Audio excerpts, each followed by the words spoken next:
We're back at 6:39, just days away from the 17th annual Kool-Aid Days. A lot of stuff going on in Hastings, and that, of course, includes Hastings Museum. We're joined with Becky Tideman from the museum. Now, we're talking nanoscience. So we said we can never assume Chris knows something. Right. So what does the nano mean, Becky? There is macro. Okay, that's big? Yes. Okay. There's micro. That's smaller. And then there is nano. That's super small. Super small. Okay. We can understand Nano, small, nano, right? right. A billionth, yes, Right. a billionth of a meter, yeah. So guys, lots of stuff coming up. Mindy references, by the way. Yes. It's 2014. Thank Yes. you, ladies and gentlemen. That's right. All right. What are we starting with We've here? got a bunch of science things that are incorporated both into our fun kickoff event for Kool-Aid Days on Friday night, Kool-Aid After Dark, but also it's going to have some times, if you can't make that event, there'll be some times in the afternoon throughout Kool-Aid Days. But let's just start, guys. If you can show these beads, they're little white beads, and I'll have you punch the end of that. It'll turn it on, both of you have some. All right. And once exposed to UV light, these beads are going to start to change color. And it happens pretty rapidly. Right. It's the material I was inside. not expecting that. Right. It's the material inside the bead is reacting to the UV light. So if you take these outside in the sunlight, they would they would do the same thing. Yeah. And as our segment goes on, you'll see them fade back to white. But Shelby said, how long do they stay that way? Well, as long as you charge them with UV light. I see. So if you had them outside and charged them all day, they would glow for or they would stay in that color for quite some time. This is not quite the same process. Why would I have a UV light in my home? Would I? If you're holding a lot of rays. You probably wouldn't. Okay, all right. I'll tell you, we're doing a fun scavenger hunt for our kickoff event where all the lights are off in the Kool-Aid exhibit. Oh, yeah. First, you have to find your way with a standard flashlight and then flick on your black light Right. and find the clue, and that's how we're going through. But that's one of You guys are so brave on these Friday nights, because I've been here and there's literally hundreds of kids running around, and now you're throwing them in a dark room with UV light. It's fun, but certainly brave, Becky. I like it. Well, we had to up the ante because last year it went so well with just the flashlights that we had to go to adding the black light as well. Right. My family was there as part of that, and they loved it. Yes. It was a great thing. Yes. Okay, let's move on. We've got this shirt here, and nanotechnology, a nano layer is wrapping each of these fibers, which is going to make it repel water. I'll give you each. You can drop a few beads on here. Oh my goodness! Yes, look Chris, at that. you need one of these shirts. You do. This is every day. It's some sort of mealtime for me. Well, we got one for Ed Littler as well. Yes. Well, what I'll tell you is there's Scotchgard, but that's not this. This, no matter how many times you wash it, it can't wash off. It can't repel. So it not only repels liquids and stains, but it repels odors, because most of the odor that gets on our socks or our clothing is from a liquid in the first place. Oh my goodness. Yeah. That's so, what I really need there. I know quite a few people who now need that. Well, there's a lot of like running gear now that's made with this kind of technology. Okay, now Shelby, I'm going to hand this to you. Okay. This is ferrule fluid, and Chris, I'm going to hand this one to you. This is what Chris has is a magnetic sand. Okay. And there was a toy, and you know you can pick it up and move it like that, Chris. There used to be a toy when I was a kid where you'd put a beard on a dude, you know, and yeah, well, yes. Oh, you're thinking of something else there, but yes, now what Shelby has is called a ferrule fluid.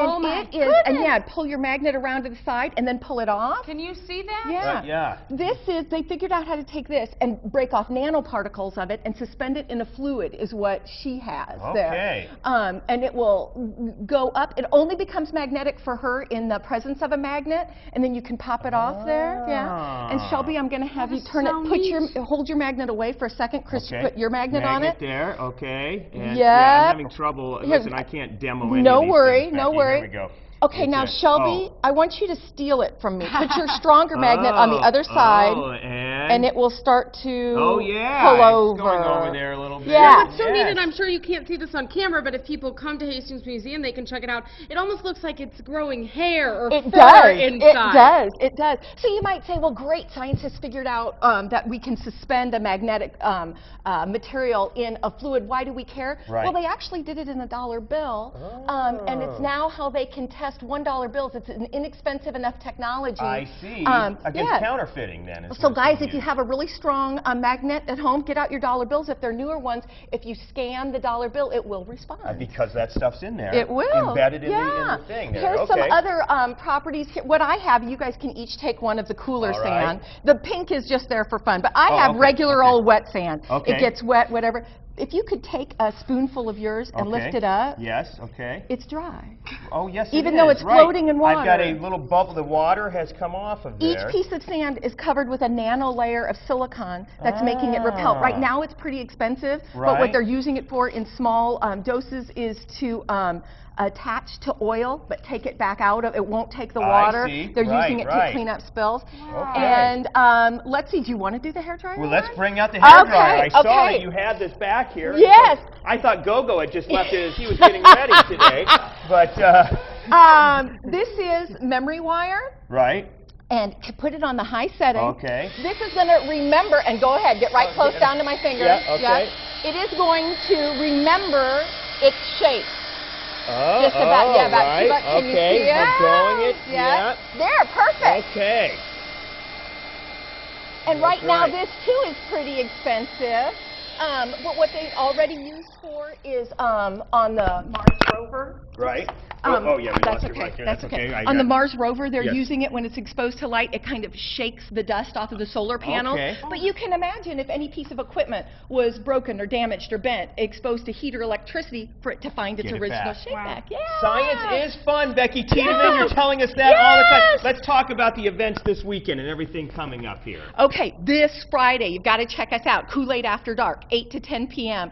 Usually, we would love for you to give us a call, but this one, we know people have company in town. So if you need to just bring somebody walk in, you don't have to sign up, but we'd love to know if you're coming. Right, okay. But all weekend long, we have special things. Usually in the app, we have these nano stations signed up in the set up in the museum on Friday and Sunday afternoons. We're doing some solar observing on Saturday afternoon. Our free Kool-Aid stand, we do the 5 original flavors. That's how we kind of make it museum-y. Lots of stuff, HastingsMuseum.org. Make it part of your Kool-Aid Days celebrations. Yes. Big, big weekend. Becky Tideman, thank you so very much. I'm going to finish hair drying as well. When we come back, we'll do a little birthdays for you. We'll get happy with it. It's all next on News 5 Today. My hair does not go back to its original shape. No, it doesn't. I need some of that, yes.